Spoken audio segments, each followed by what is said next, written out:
Happy Tuesday, diary listeners. We have another Nicole for you this week. This is actually going to be a two-part diary entry. And we're calling this week, it was hard because this one had two really solid names. And I've decided that the first one should be this, and then you'll get the hook later. I kind of put out a little bit of a teaser on our stories on IG so that you could, be intrigued. But we're calling this first part of Nicole DeRoy's diary entry, Learning to Walk with Grace in the Journey.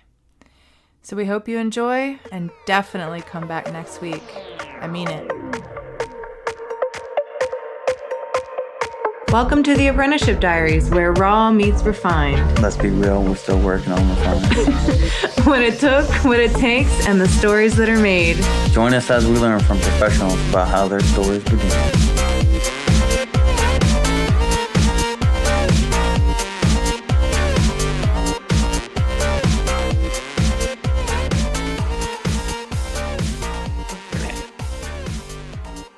Got it.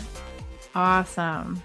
Wonderful. Welcome, diary listeners. I'm here today with Nicole DeRoy, which for a minute, it was Delaroy in my phone because I'm an idiot. I don't even know how I added more syllables to that. She's working today at Acme Inc. in Rhode Island. And thank you for coming on. I really appreciate you. Yeah, I'm super happy to be here. Yeah, man.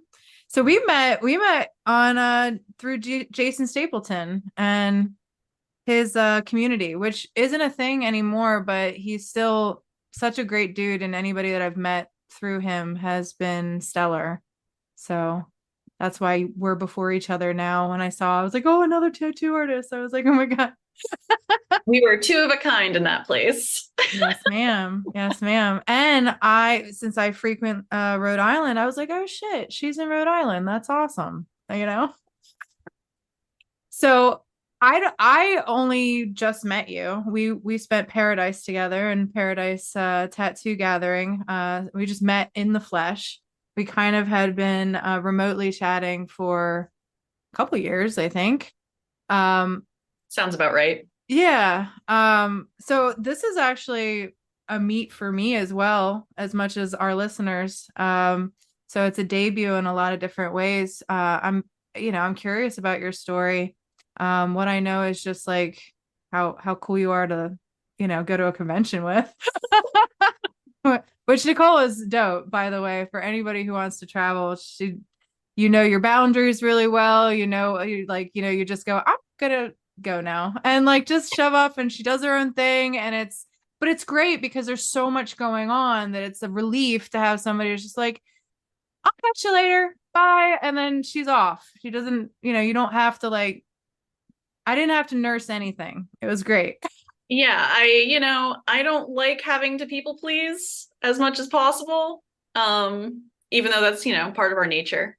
But yeah, so I try to also respect that for others, that nobody has to people please me and just take control of myself. So no, I dig it. I dig it. And it's appropriate when it's with a client, but towards Totally. other artists, I think we don't I mean, I don't even think we deserve all that. We don't know what the hell we're doing half the time. This is true. So going back,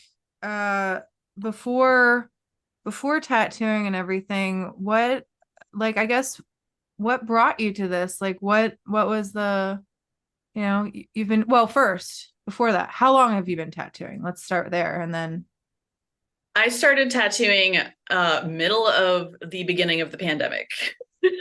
So that's loaded. It was June 2020 when we came back after being closed, when I tattooed skin for the first time.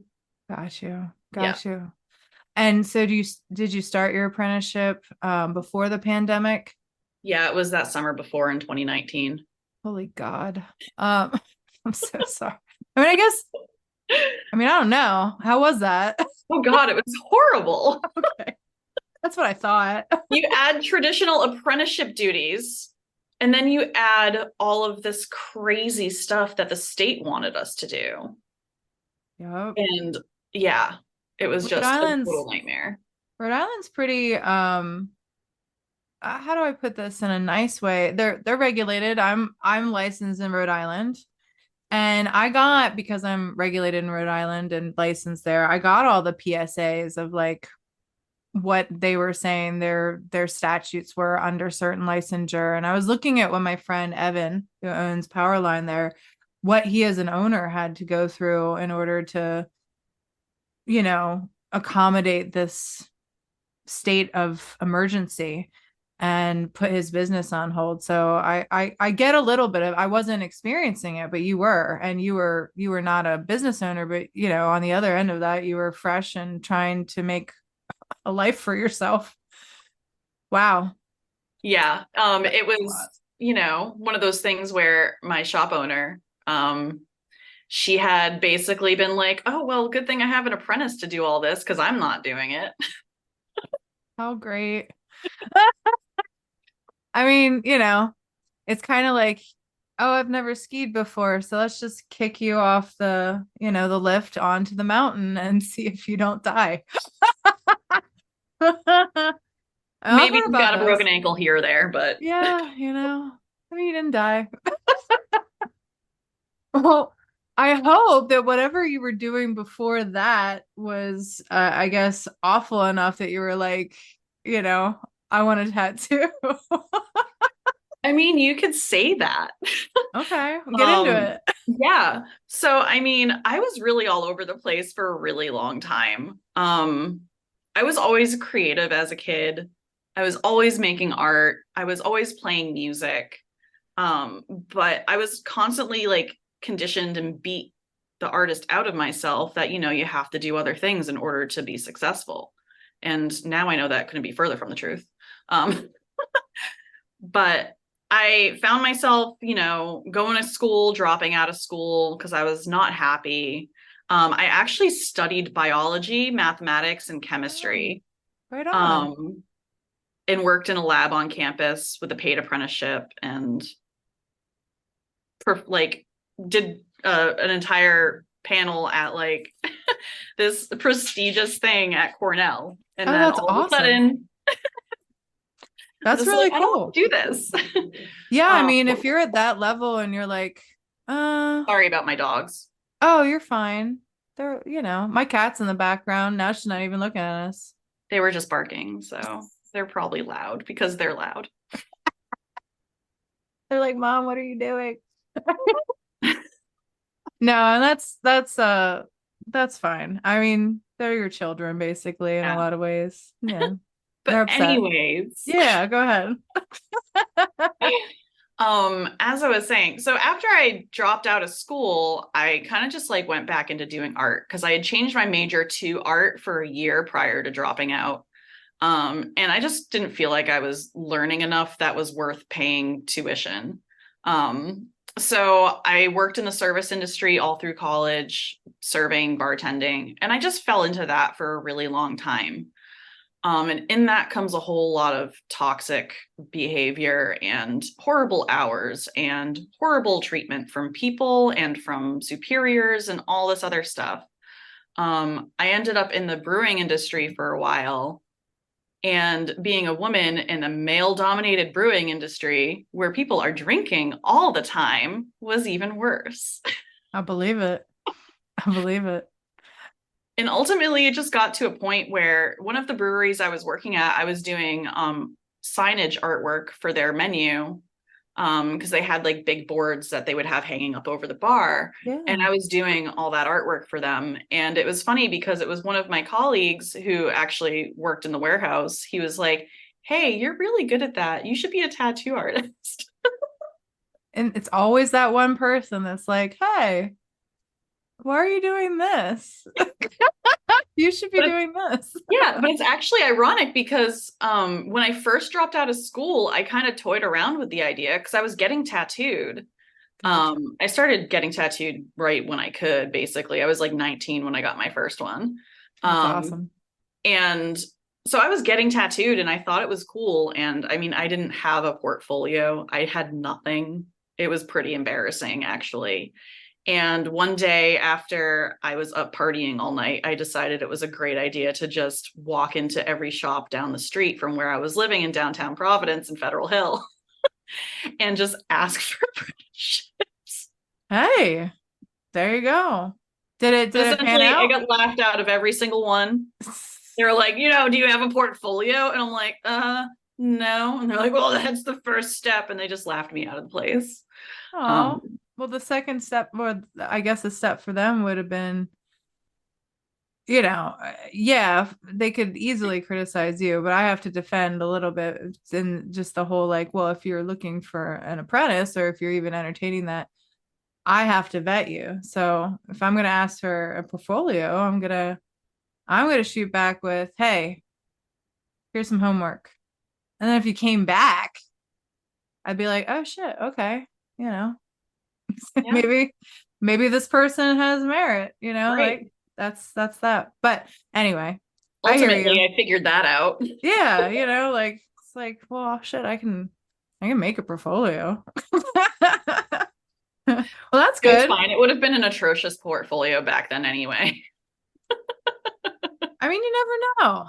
You Yeah, never know. I never mean, know. if it's I think in the beginning too, like with like I just said, it's not really about the caliber of the portfolio. That's part of it. That's something. But if if somebody comes back after you kind of in a shitty way say, no, we're not really looking for an apprentice, but I'll give you a few tips. One, get a portfolio and put this in it. And then they come back and it's in there and they listen to you. That shows a lot of moxie. Totally. You know what I mean? Like it shows a fire and it shows a willingness, and you get a chance to critique yourself because if you didn't outline the specifics of what you asked for, you really get to see what they did with that. It's kind of like the prompt drawings. It's like, oh, how many different ways can the word spicy be illustrated? It's just a generic thing, Which you was know? super clever how you did that. Oh, thank you. I know. Well, that's why I always tell my client, I'm always like, they're like, oh, this hurts, but it doesn't like hurt like the way I say, yeah, it's spicy. And they're like, yes, that's like the perfect word. You don't even like think about it because you usually associate it with a flavor but no, it's spicy. Yep. Yep. Good one. Thank you. I appreciate that. Yeah. I mean, that's one term I use all the time. Yeah, yeah, yeah. Totally. So wrecked within, so you had a guy who was like, you should tattoo. And this is later. We move in the Yeah. This was timeline. much later. Yeah. So, I mean, that first time that I could just kind of willy-nilly walked into all those shops, I was 22. Okay. And then when I ultimately lost that job at that brewery because of a whole sort of bullshit that happened. And that's a whole other story that we won't even go down that road. Um, basically misogyny and nepotism. It's great stuff. Yeah. Um, and I have a mouth and I like to speak up for myself, and no one likes that. I So do. thank I you. do. I do. Well, see, the thing is, it's like people who know the worth in that respect it, and those who don't. Yeah. So, Yeah. um, Well, and it's not even about the worth in it. It's I think a lot of their own insecurities. this is true. That's really it. It's like Yeah. they don't even know their own value. So how dare you have value? Honestly, You know? yeah, it's But I really hear just that. yeah, it's just projection. That's really what it is. I pray for them now. I'm just like, oh, God bless. It feels so good. I was like, oh, I'm just gonna pray for you. Uh, Basically, walk away. it's like when someone flips me off in the car, I just like send them little heart hands back, Oh, that's sweet. and they don't like that either. I think it's awesome. That's great. That's wonderful. If I have the opportunity to take my hands off the wheel to do that, I'm doing that. I'm stealing that one. Just be like, I'm like dangerously good at steering with my knee. yeah, no, I know. That's what I'm saying. Like, if I have the opportunity to do it and not cause a bigger problem, I'm stealing Yeah. that. Yeah. Drive safely, but occasionally I'll make Yeah. heart hands at you. hmm Well, and bartending, you know, for what it's worth, whether it's crappy or not, the bitch of it is it is lucrative and you can make a lot of money. And I do think you get like a mini psych degree from it too. So it's kind of like trial by fire. Oh, totally. You also get a mini psych degree from tattooing. Well, yeah, but like once you've done bartending, I Yeah. really think you can handle because you know what you're talking about, male dominated misogyny that can happen and you know, drinking constantly. I mean, whether that should or should not be a tattoo experience, it's a lot of people's tattoo Yeah, experience with it does exist. mentors.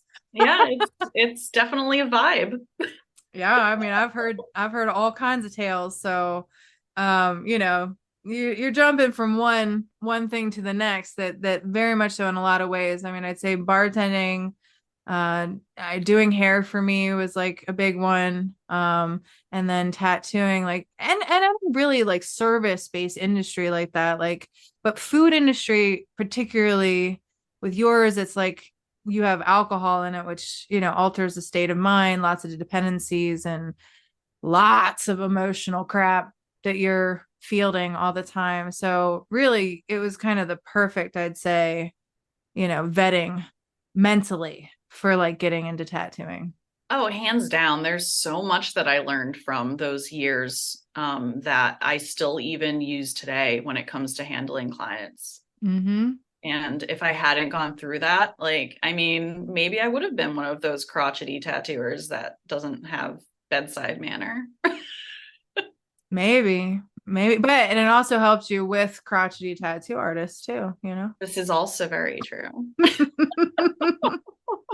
So yeah, how did it work? Like how did you go about building and getting towards that? Like I don't think I know anything about Yeah, what that no, looks like. we haven't had this conversation, so that's why It's we're awesome. having it now. It's awesome. I'm excited. So essentially, like when that happened, that was like right before my 30th birthday. Mm. And I had just had enough. And the way that I put it, and it really just like this is the way I still say it because like the words just flow so well, is I was tired of busting my ass for someone else's dream. Yeah. I I like was that. so tired of busting my ass for someone else's dream. Um, and essentially, I knew right off the bat I had to start drawing Flash. I started finding podcasts to listen to. Unfortunately, I didn't find yours back then, I'm not so but sure if mine would have helped you as much because other yeah, ones are more technical. Mine's more like emotional support. yeah, that's fair. I found it Other when I ones will tell you needed what one. to do. So you probably found the right ones for where you were, I'd have to Yeah. think. I was literally binge listening to Andrew Stortz's Books Closed. That's a good one. Yeah, it That's a was really so good one. good. And like literally it taught me exactly like what to do, what not to do. And it made me fall in love with tattooing even more just from listening to everybody. Oh. Which was just awesome because I mean, let's be honest, my first motivation was to be able to work for myself and to make good money. Hmm. And I always loved tattoos. I always thought it was a cool job. I always like said, "Oh, I could never do that. Oh, they're so cool, blah blah blah blah blah." But, you know, all those limiting beliefs that just creep in your life. Um and then it really helped me to dive in, like both feet just jump right in. And I was bringing notepads with me to work when I was working at the bar. And when I had downtime in between clients, I was sketching stuff. And yeah, I was just like taking prompts from people and being like, oh, what should I draw? This and the other thing. And I slowly started building up that portfolio.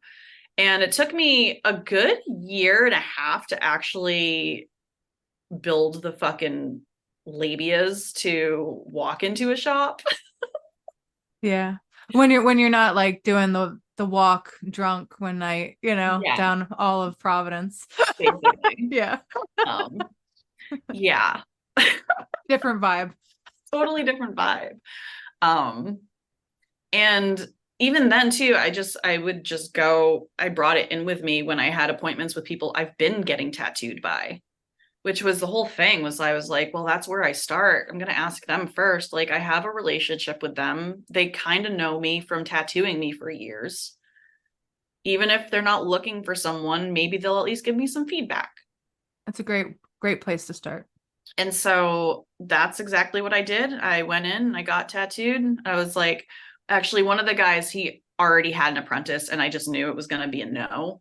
Mm-hmm. Um, but I was like, I know you have an apprentice, but I want to ask your feedback anyways. Like, tell me your thoughts on my portfolio. And he wasn't super helpful. Um, but he was like, no, you're on the right track. And that's kind of really all he gave me. And I was Right like, on. okay, all right. I'm like, all right, well, that's something. Yeah. And then my next guy, who was also like one of my other regular artists, I went into him, and he didn't currently have an apprentice, but a year or two prior, he had just finished apprenticing his brother. Mm. And he was like, hey, I'm going to be super honest with you. Like, I don't think I'm going to do it ever again. It's just a lot of work. It's a lot of responsibility. I just finished apprenticing my brother not that long ago. I just can't right now. He's like, but I'll take a look. And so I gave him my portfolio, and he already knew that I was capable of drawing and stuff. Like, I've brought him stuff before and be like, hey, maybe I'll get this tattooed someday. He's like, yeah, that's cool. That's awesome. And it was him who was actually like, I don't know anyone who's looking right now, but I can keep my ear to the ground for you. Aw. And then I was like walking out the door, and he's like, actually, wait. He goes, I don't know if my friend is interested, but I know she had one recently that didn't work out. You could try her. And then I drove by that shop probably like 7 dozen times before actually walking in. You're like, this is so real. Parked out front, and I was like, no, she doesn't have any idea who I am. This is so weird. And I was like, I don't know. And I just kept going back and driving away and going back and driving away. And then one day I was like, it doesn't even look like there's anyone in there. Like the neon sign was broken apparently, Oh shit. but the windows were basically blacked out. So I was like, it doesn't even look like there's anyone in there. And I'm like, Mike's told me that she was there every single day tattooing. I'm like, she never seems to be here. I'm like, I don't know. And I'm like, whatever, I'm just gonna get out and check the door. And I awkwardly like Hold jolted it. it open.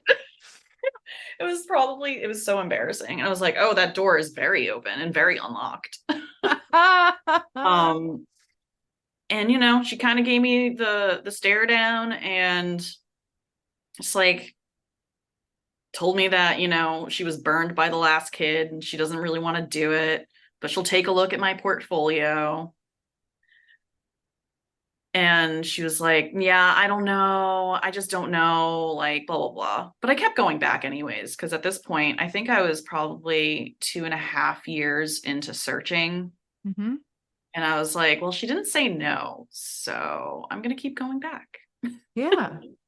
And I popped in a couple other times, and I was like, actually, I want to make a tattoo appointment with you. And she was like, you do? Like, yeah. I'm Yeah. like, yeah, I do. Yeah. Let's do this. And so I made an appointment because I was like, well, how else to get to know each other better than to get tattooed? So I got tattooed by her, and then, I bugged her again. She still said no. And then I came back the next week, and I asked her if I could pick up a broom or something. And she said, no, I'm good right now. But you know what? Like, draw me this, this, this, and this, and come back and show me what you do. Awesome. So And I was like, okay. So I was like, I got home, I got all excited. I was like, oh my God, I got homework.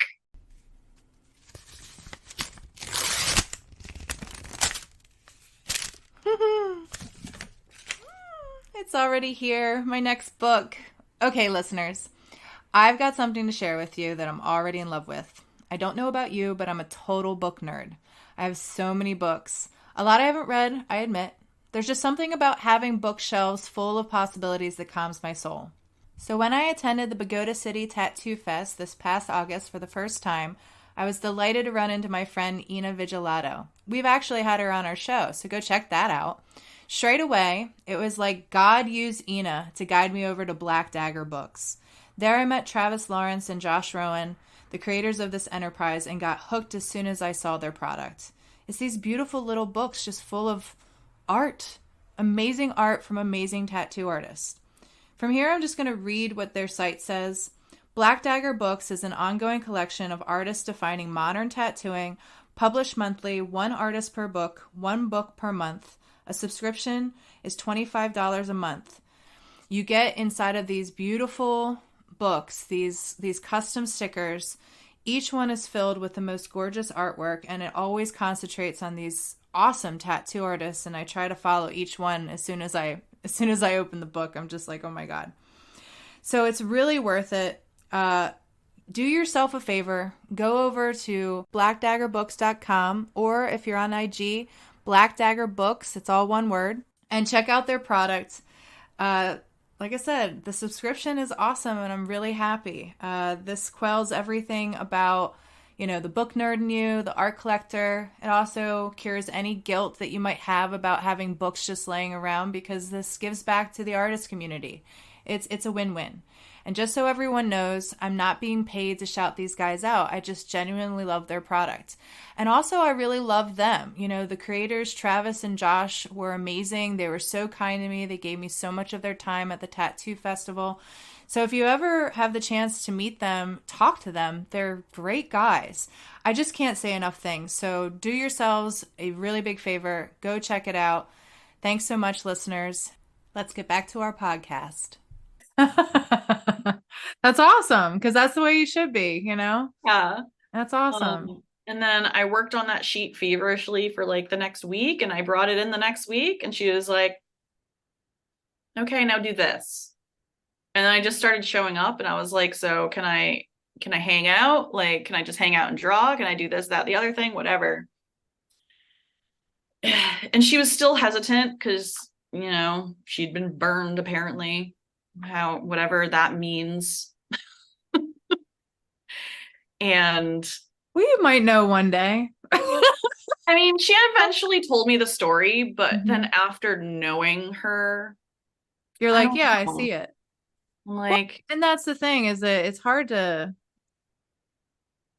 I think it's hard to, just as as a compassionate thing, having done it. It's hard to keep the boundaries really, really good.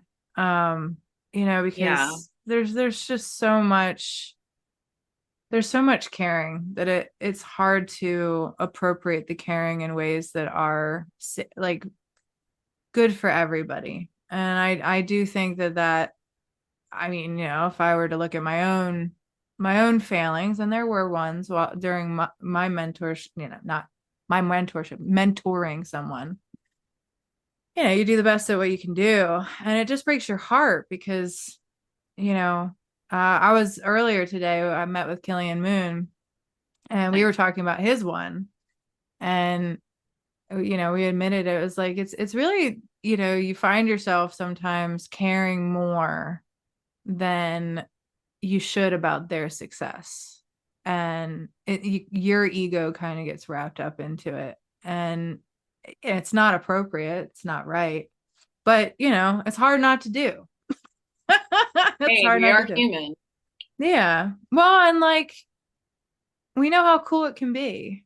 We know how cool it can be, but we also know how petty it is. And now how big it is, and how much it means to the people who sit in your chair, and all of that. So, and how dangerous it can be if done badly. So, yeah, totally. There's a lot to it, but, and we go into it wanting to do art. We don't go into it thinking, well, how do I teach this shit? Like, that's a whole other thing. Yeah, this is very true. Yeah. So I do understand that. And I empathize from the place that I know I'm a weird personality too. I'm definitely more of like I'm better for a moment, and you walk away for a while and be like, oh, Amy, oh yeah, that's fun. And then it's the same. But like, if you put that on steady like steady go. Be like, this bitch is a lot. Like, this is crazy. Like, she's kind of nuts. And I admit it, I am. So look, I understand. But yeah, it's I get the burn. And if you're fortunate enough, which I think you will be, because you've been tattooing for almost 4 years now. Yeah. I really didn't reach any of that, even thinking about it, until I was like 8 years in. So I'll come. But yeah, and I do like that you set up a tattoo appointment with her, because I think that's a screening process for anybody that hopes to be an apprentice. Because Totally. if you don't like the tattoo or how you got tattooed enough to think about learning under that person, I mean, you can always get the tattoo covered up. Like, if you enter into a learning journey with somebody who you don't even like getting tattooed by, or the tattoo you get, why would you want to learn from them? Especially when you're gonna be there day in and day out with them. Yeah. So I think that was a great thing. And honestly, incidentally, that's how I got my second apprenticeship in tattooing. Was he denied me. He said, I don't need you. And I said, wow, I like your work. I'm thinking about getting something like this. And he looked at the design that I had, and I said, I'd like to get this tattooed by you. And he did that. And then I was like, a few months later, that he was like, hey, nerd, check your messages. I'm kind of offering a tattoo apprenticeship. And I was like, oh shit. But I wouldn't go away. Like, I kept like nudging at him, and Yeah. so that's how you do it. You don't go away, and you put some skin in the game, and you did. Literally. Yeah, literally. So that's cool. I mean, it was one thing that my dad always told me that always stuck with me, is that the squeaky wheel gets the grease. Absolutely. Yeah, and it's hard too sometimes when you're like, am I being annoying? I don't care. I don't care. I want it. Hey, me. And that's the thing too. It comes to a point where it's like either you want it bad enough to keep trying, or you stop trying. Yeah. And it's like, I think it's definitely very important to go through that vetting process. And it's unfortunate that I hear a lot of people that criticize that. But honestly, tattooing is a lot. And if you can't get through that vetting process, you're not going to last in tattooing. Absolutely. So it's an important step, and there's a reason for it. Mm-hmm. Oh Does it have yeah. to be toxic? No. No, But there's a no, vetting that's a process. little, that's beyond the pale. No, you're right. You're right. Um, yeah, I like all of that. So you kept coming back. She kept giving you assignments until, did it ever, like, she go, yes, we're apprenticing you. Yeah, it was, yeah, it was probably like, because I first started bothering her in, I believe, March of 2019, either February or March. And then it was August that I got tattooed in June. And then it was August where she said, ah, I guess, do you want to be my apprentice? So it was a year of building a portfolio, and then 6 months of proving yourself with a person who just kept giving you assignments and vetting you. It was a good 2 years building the portfolio. So I was Okay. almost 3 years in. Yeah. Yeah. Awesome. That's a good thing to hear and to know too. Yeah. That's awesome. So, and when she said that, what happened from there? Like, what was the things that she asked you to do now that you're the apprentice? I mean, I asked, when do you want me to start? Mm-hmm. And then she gave me like, well, let's start next week. And I mean, I was even in the background too, working on finding a new job so that I could actually be there. Yeah. And I ended up getting fired again from a brewery I was at. And Oh, the life before we had the hardships of the 2020 era, where you can't like get people to work now. I mean, Um, and I found a gig as a barista. So then that way I could work from 7 a.m. to noon and yeah. then go straight to the shop from 1 until God knows when. Yeah, the hustle's real, man. That's for It, sure. yeah, it was serious. And, she was like, well, I normally start at noon. And I was like, well, I do have to work. Yeah. Like, okay, well, what time can you get here? Just get here at that time every day. And she literally tattooed 6 days a week. So I was there. She was like, well, I was like, when do you want me to be here? Every day I'm here. I'm like, okay.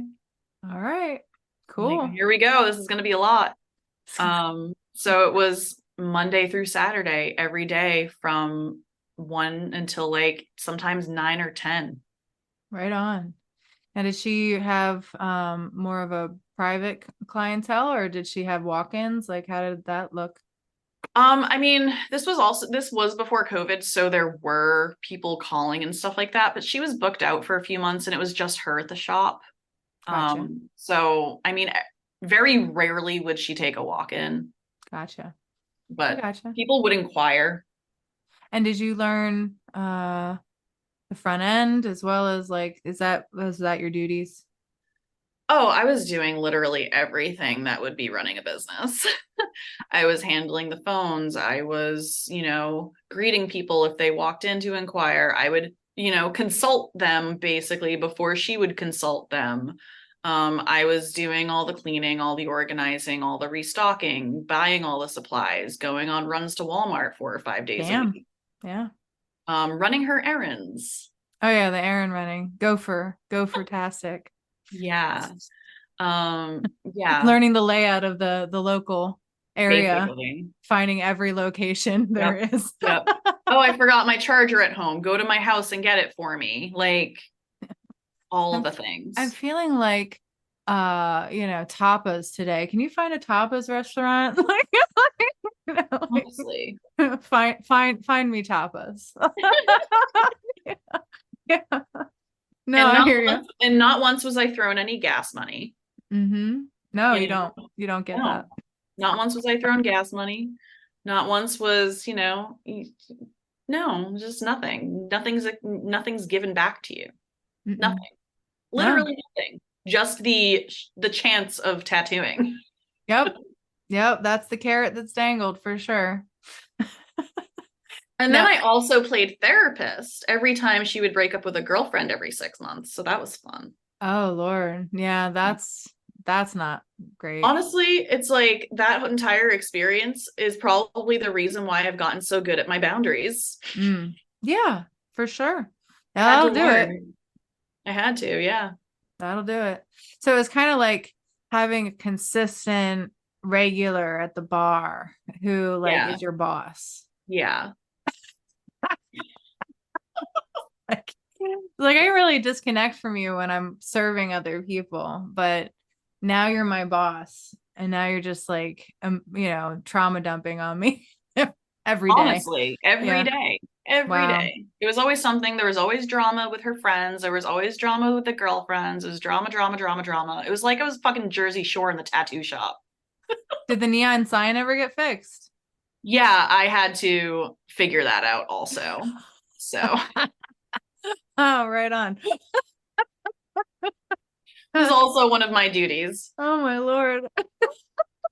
Wonderful. And then one day, because you know how sometimes those scam calls go around? One Mm-hmm. day, one of them was so freaking convincing. I thought it was literally the cable company threatening to shut off the internet. And Holy shit. I was like, hey, they're saying that this thing that something's wrong with the bill. And she's like, what are you talking about? And I'm like, I don't know. She's like, well, figure it out. Wow. And I was like, Okay. okay. And so I was like pulling out all the bills that I had all organized for her. They Wow. all had to be in a, I had to organize them all in a binder and like that way everything was easily accessible and blah, blah, blah. Cause, Right. for taxes and all that stuff. And I was in charge of literally taking all the mail and putting it where it needed to be. And most of the time there wasn't a place, so I had to create a place. So then I would have to Wow. go to Walmart or Staples and get things to create a place. Nice. I mean,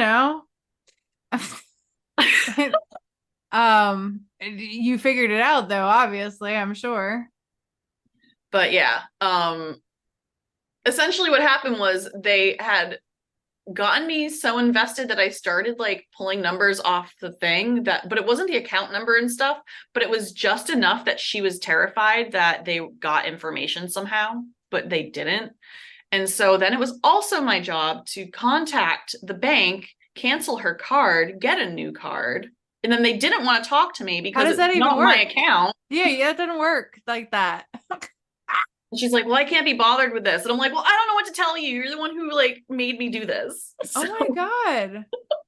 I had a very similar incident. There was the one time I gave out my boss's cell phone number because we, so I was really sick one time during my apprenticeship years, and it had snowed, and I came to work not dressed to shovel snow, dressed to get my ass from my car to the shop and do my work for the day and not dig out our parking lot. Well, apparently that was part of my duties for the day. And I was so sick. I probably shouldn't have even gone in, but I was dealing with somebody who didn't have a history of me and didn't realize how dedicated I am to the work that I do, that like I seriously don't get sick very often. That it wasn't going to be a cyclical thing. Cause you hiring somebody and be like, oh my God, are they this person that's sick all the time? Like, right. you know, so I get it from that aspect. So I really shouldn't have even gone in. And then this parking lot situation, it was like, I just kept looking at my boss because I grown up in a small business family and my dad has a fucking plow for his truck. I mean, you either pay somebody to plow your parking lot or you figure out how to plow your parking lot. Or Like the it's landlord does it. well, I mean, but if you own the building, Right. that's it. And Right. and that's what it really came down to, is that of course, like you said, there's a landlord kind of situation involved where there was a landlord, wasn't the best landlord for Right. what we had. You always have to deal with that. You still have clients coming for the day and there's still fucking snow on the ground, so something's got to happen. So I get like handed this stupid shovel that's not even a shovel. Like there was only like one like viable shovel.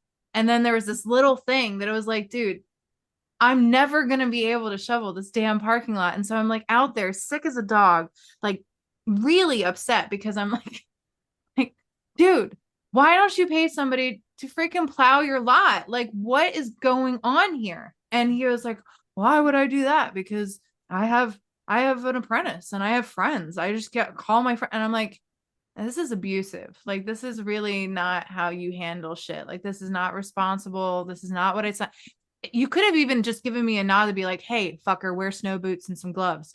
Like something. Right. Anything. Bring a shovel to work. Like something that would have set this up a little bit better so that even your ass could be more something that I could do for you. But then the woman next door, our like, our neighbor, so to speak, in this building, she came over and she was like, hey, I'm talking to a plow guy outside, and we're really trying to get in touch with John because we're all trying to like communally. She made it sound like this was a conversation that was involved in the business owners, and this is something that like had previously been talked about.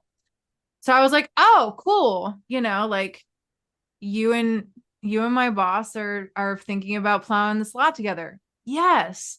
So I gave her his number. Oh, the ass chewing I got for giving out his phone number. He's like, don't you ever fucking give out my number again. If somebody's supposed to have my number, I will give it.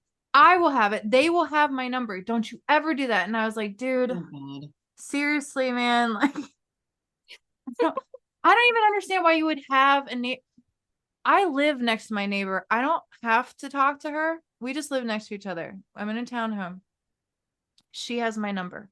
She also has a key to my house in case something happens. When I go out of town, I let her know, like, hey, bro, like if you could just like kind of keep an extra. I don't even understand why you wouldn't give your neighbor of any kind your contact. If you, I mean, I don't work with her, but if I work next to a person, it just makes sense to me that you'd want to share those contacts. Like anything could happen. A fucking fire could break out. Yeah. Anything. But okay, I did a cardinal no, and I do know and understand like the cell phone number thing now that I'm a tattoo artist. It is a big thing. Like you gotta put boundaries up between you and the next person. Be like, you are not to be calling me at every hour of the day. I need homework life balance. And there are certain things I cannot be bothered with right now. So I get it now, but I was just like, oh my God, like just for this? Okay, this is weird, but all right. All right. But now I get you. That is way worse because yeah, like the bank can't talk to you about somebody else's account. Yeah. That's ridiculous. Oh my God. Wow. And it was all her fault anyway. It was all because she couldn't be bothered with any of it. Just like figure it out. And you're like, well, I did about as best as I could. Yeah. It sounds very similar. It doesn't sound like much has just changed. a ridiculous situation because it's like you get put in these situations sometimes where it's like there's literally nothing that you can do, and then you're like, but it's your fault. Why can't you do it? What? What? This Like, isn't what? how things work, though. Like they're not going to talk to me. Very idea that I have to organize your bills is unbelievable. Okay. All right. And I get it. Well, because she would just open them and leave them all over the desk. Like, this is not happening. At least not to this It was desk. like, confetti. Like, yeah, like stacking bills on the desktop. Wow. Every printout ever, every copy that she made, everything would be right on top of everything. I'd have to get in and like reorganize the entire desk every single day.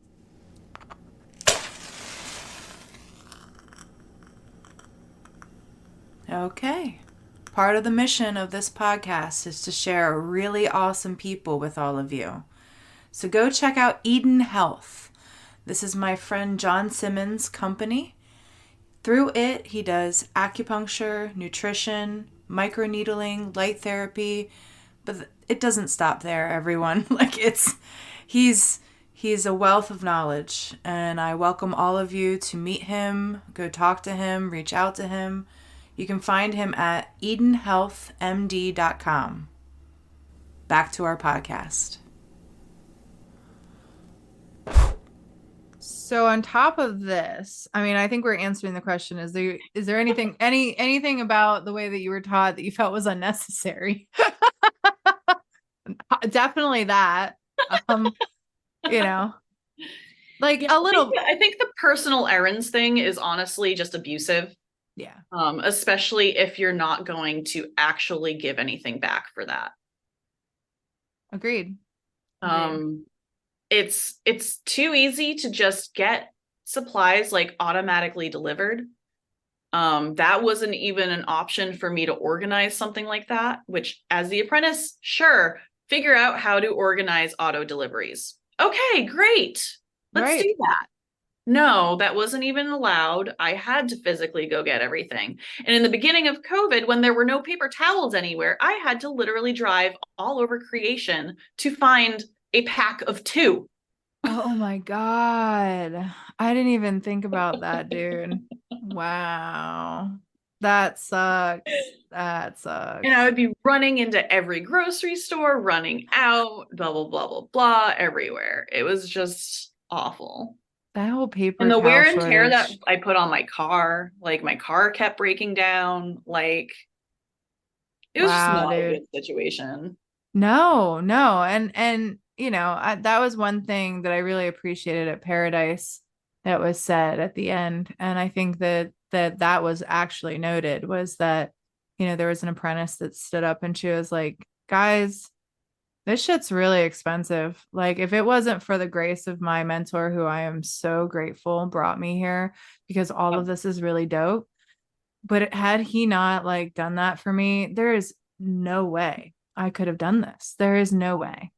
and they really took it to heart and are thinking about doing like a fund or some kind of grant or scholarship kind of thing to maybe have a few people actually get to do it that are at that level. But yeah, like you need grace at that point. You like need people to understand where you're at, which again, like this is more of the emotional support podcast of like, oh my God, Right. dude, come and trauma dump about all the bullshit that you went through because you need to let other people know that like it is totally it shouldn't be normal, but it is.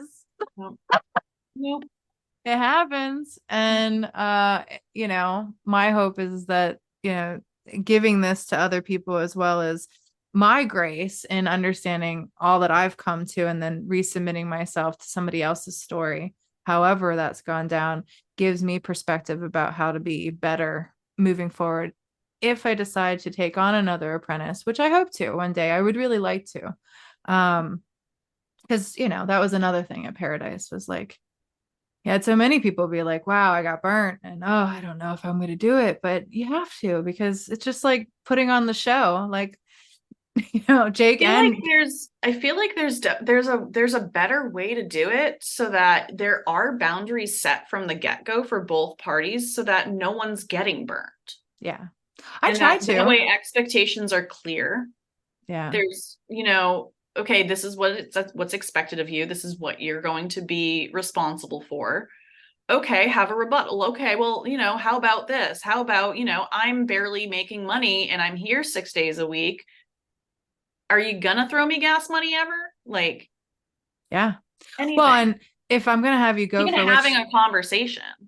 my apprentice never had to run errands like that for me. Hers was, in fact, I was criticized for not hazing her more. I was like, It's just not insane. I know, and none of it. I was like, none of that was necessary, at least as far as I can tell. And she was in a very secure profession that she was moving from that she loved and that she was very good at. And but this was offering, like you said, I'm bleeding myself dry for somebody else's dream. It's a great And sacrifice. it really is. And hers was, I think, a good one because she was teaching kids, so in that respect, she was doing something that was very integral, but this offered her the opportunity to do her art. And that can scale in so many different ways. And plus, she wanted to be a mom and all those things. So it offered her opportunities to have a little bit more control of the life moving ahead. So I saw all of her wants and I was like, no, I think this would be a good move. I think you show the moxie and the hustle and all of these things. And we had a curriculum. The issue with that is that I wasn't the owner of the shop.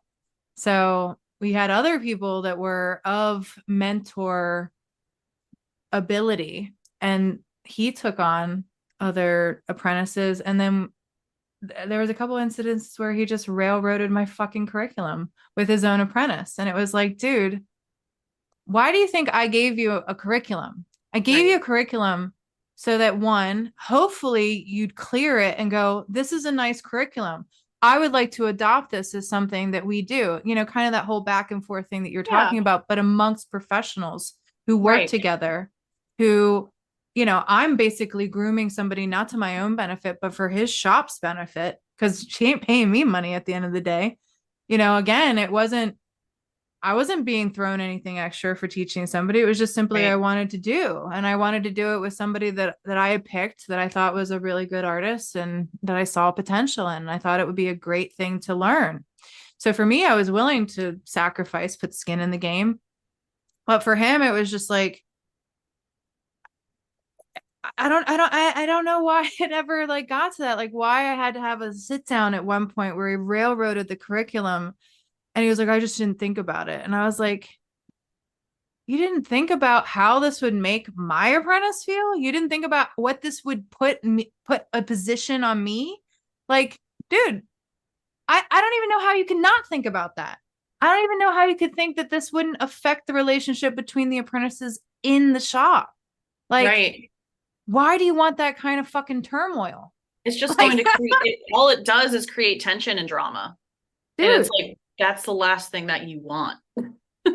Yep. So, and the learning there is that if you do take on an apprentice, be very careful if you do it in somebody else's shop. I'd say as a caveat, like be very clear on the back end before the apprentice even gets there about what the relationship is with you and the owner and what, just make sure that all that's kind of understood, because that's the only thing I can offer anybody with that is to, like, if you do it in somebody else's shop, again, you're just slitting your wrist for somebody else's dream, and you get burnt pretty bad. I mean, it's I'd say that's worse than getting burnt in your own shop, because at least in your own shop, you can keep on plucking and you keep doing your own thing, but you get burnt in somebody else's shop where you're not even getting a cut of whatever comes.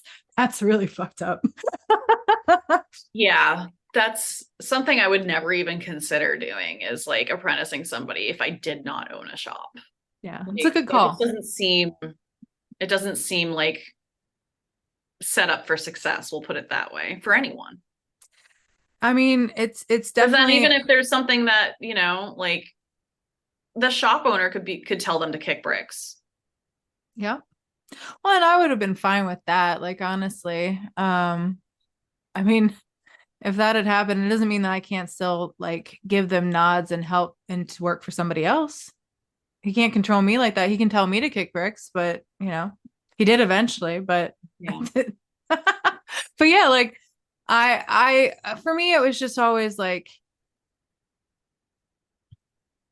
I guess it's always just what kind of person I think people should be. That's really how I lead with. And um people talk a big game about we should be more socially involved and caring and kind and all this stuff, but when it comes down to it, the proof, I never see the proof in the pudding. It's always very cutthroat. It's always about money at the end of the day. Like, look, it is business. I understand you got to make money, but it should also be about how you want to make an impact in an industry and what do you want your legacy to be. And that was what I was kind of pulling with, at least for myself. But like I said, if you find a shop owner that you kind of jive with like that, probably the best thing to do would be what I should have done, which is like, hey, how can I buy a partnership into this business before I do that? That way I have some skin in the game and some, Right. things like that. So, word to the wise. But yeah, that's smarter. I'm glad you know that. So there wasn't a curriculum. You were doing everything with the promise of tattooing, and then COVID hit. And so then you're like really being driven around not only by her but by COVID. Yep. What else happened? Well, I mean, it was just actually extra difficult too, getting people to practice on in that lit landscape. Nobody wanted to be near anyone. No one wanted to be, especially for extended periods of time. Like, there was moments where I felt like I was begging for people to come get tattooed. Yeah. It was so infuriating. And I was like, but this is literally one of the most sterile environments. Yep. You Yep. can't be in a cleaner environment. Not to mention, as you said, she had her own clientele, Yep. and it was just her and just Yeah. you. So the body count in that building was not high enough to warrant that level of caution. No. Very easily It was like the controlled. state was breathing down everybody's throats. They would send people out in the field to like check in and make sure everyone was doing their contact tracing, that everybody had their logbook of when everything was getting cleaned, all the touch points. Like, it was pretty That's insane. intense. It was That's pretty intense. insane. Damn, And dude. on top of it, you had mayors in Rhode Island literally creating like phone phone numbers to call and rat on people. What? They were telling people to rat on one another. That is terrible. Oh my God. That's Like, awful. yeah, like a hotline. There was literally a hotline that you could call and like say somebody was not being compliant. Wow. That's pretty intense because, and I did hear that he stopped working for the state board eventually, but I remember a man named Arthur that I actually did, like I called because I had to do my practical exam, like Mhm. part of the license in front of him. Right. And I was like, dude, I only have a guest spot. Like, can you come during my guest spot to like see if I'm being compliant? And then he was so loosey goosey. He was like, well, see, here's the deal, man. Like, we are short staffed. And so we don't really have a lot of people to throw at that right now. So we kind of know about Powerline. They've done what they have to do.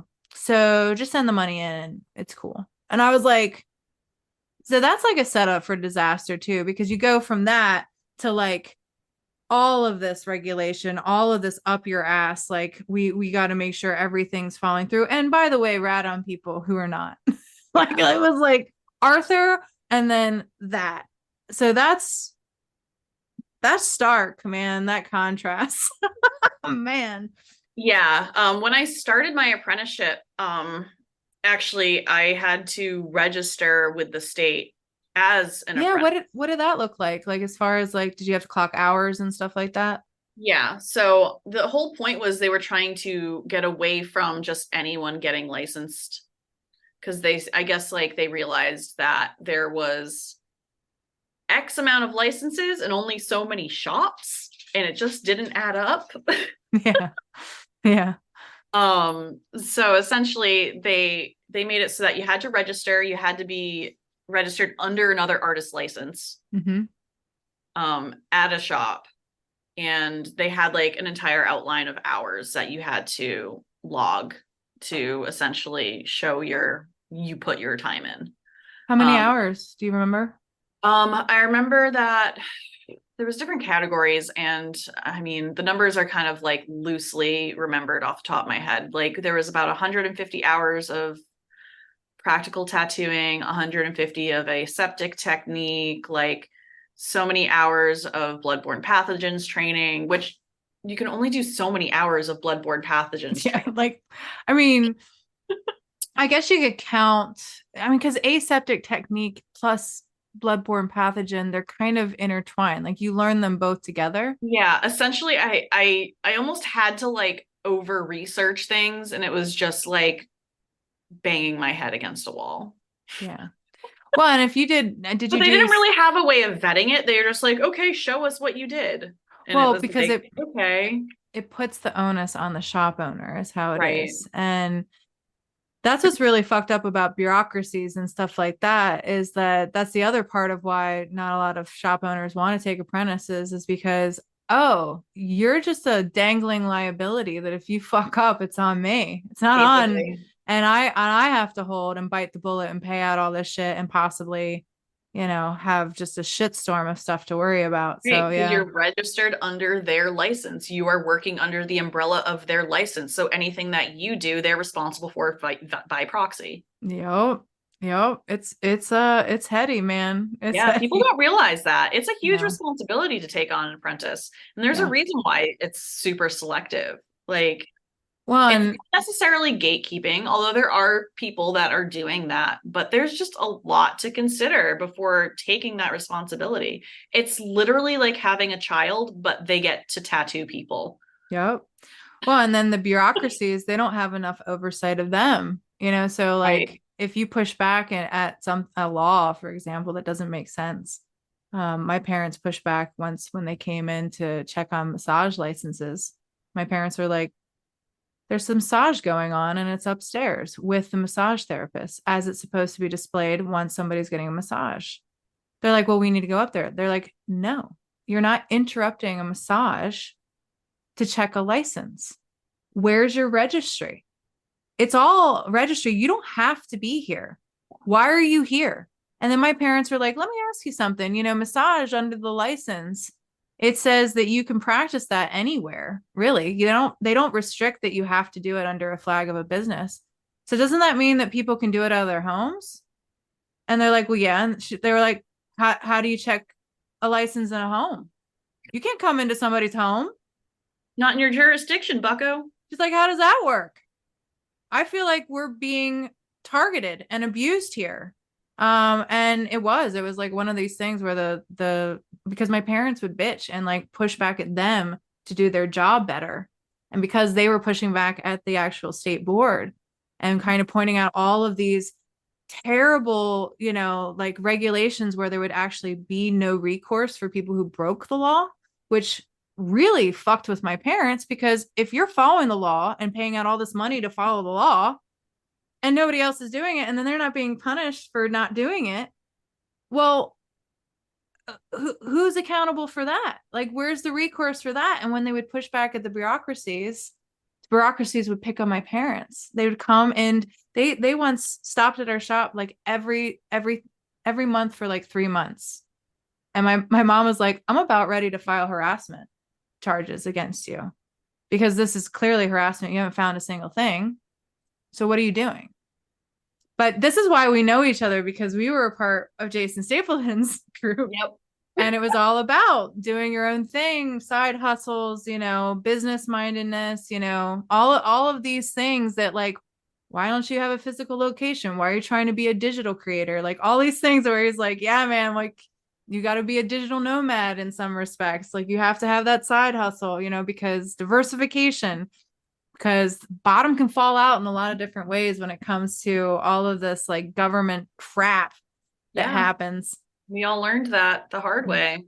Yeah. And you, it sounds like, really had to suffer quite a bit during what is already a very suffering kind of thing. Yeah, I mean, also during that whole time when COVID hit too, the stress was so much that because I had undiagnosed Lyme disease Yes. that I Yeah. was Talk also about dealing that. with. And when that kind of all blew up in March, yeah, my entire body just like gave up. And it was like the Lyme was just taking over. I was also dealing with endometriosis that I had just discovered. Oh my God. That's terrible. And so it was just like I was also going through this major health journey on top of all of it. Yeah. So that was a struggle. And there was definitely days where it was like, fortunately, it wasn't all bad things. Because fortunately, she was very forgiving of the fact that I did have these things going on. So I do have to give credit where credit's due. She was definitely empathetic to that respect. Yeah. If I was having a bad day, and more often than not, I would push myself to go into work because that's just what I've done for years and years and years, carrying around that chronic pain anyways in the service industry was force Yeah. myself. Yeah. You know, when there really were days that I could not, she'd be like, okay, feel better. Yeah. Like, okay, thank you. That's good. That might have been a credit to having a woman too on some Yeah. levels, what, as a woman, it's hard to get at least to an adult age without hearing about endometriosis or meeting somebody who's had it and being like, oh, or experiencing your own kind of shit. Yeah.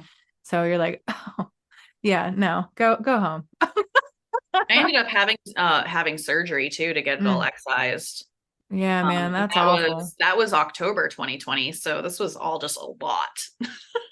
Dude, that's terrible. Any kind of medical distress during 2020 was awful. I by proxy learned a lot about that from my mom, who, she was, you don't know, but you're about to know. She she had a hiatal hernia that she had to get operated on, and they considered it elective. So something that could have very easily killed her had she caught COVID on top. She never caught COVID. Like she might be one of those few people who is actually immune, thank God. But had she caught COVID on top of having what she was, I mean, she was puking like on the regular. I mean, just and working on top of it because Costco is yeah, she's working with Costco in the warehouse, and they'll keep you working. Yeah, they So- will. but yeah, so that's good at least. So, um, as far as you know, what she would ask you to do in terms of tattooing, what were some of the the things that you learned about tattooing. Did you do a breakdown setup? How did the actual apprenticeship look like in terms of tattooing beyond organizing or bills? Yeah. So I was doing all the setup and breakdown from day one, essentially. Oh, awesome. Yeah. So breakdown setup from day one. Um, it was probably about 6 months in that she was like, okay, I have this dusty old coil machine that I haven't touched in 9 years, but take it apart and put it back together and see if it works. And I did that. But I didn't really like learn the ins and outs and like what like how to tune it or anything like that or what to listen for. So it was just like I just learned what the parts were and basically what they did, but I didn't know how to run a coil machine. Right. And I had even expressed that I wanted to learn how to tattoo on a coil. Right. And instead she, talked me out of it. She was like, no, the industry is heading away from that. Like, don't even waste your time. I would just focus on, getting your technique down and not have to worry about whether your machine is going to be working or not. And I was like, okay, I guess that's fair. But if you're not going to help me in it, then I'm not going to learn it. Yeah. No, absolutely. So then I was on practice skins for like 6 months. Mm-hmm. And then COVID hit. We shut down for 2 months. Yeah. It was like, will anybody please let me tattoo them? Please.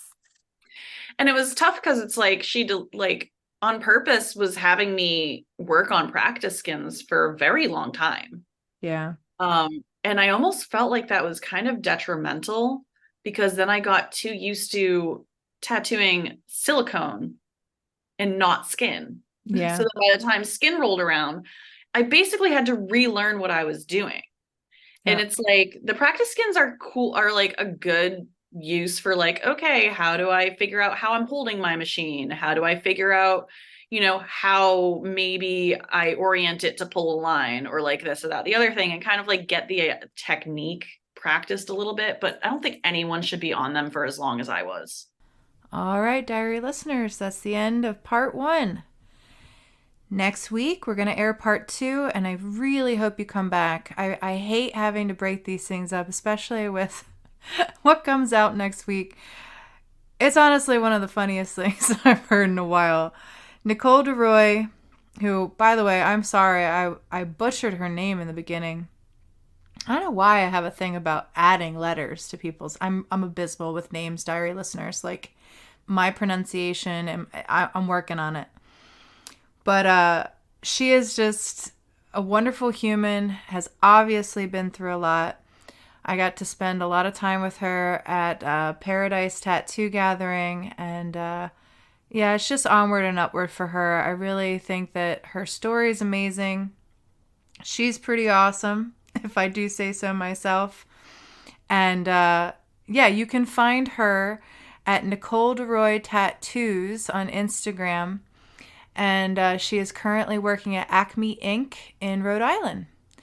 Thank you, Nicole, so very much. And as always, thank you, listeners. Have a blessed week.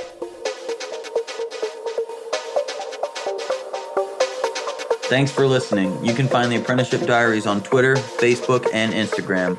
Our IG is the_apprenticeship_diaries.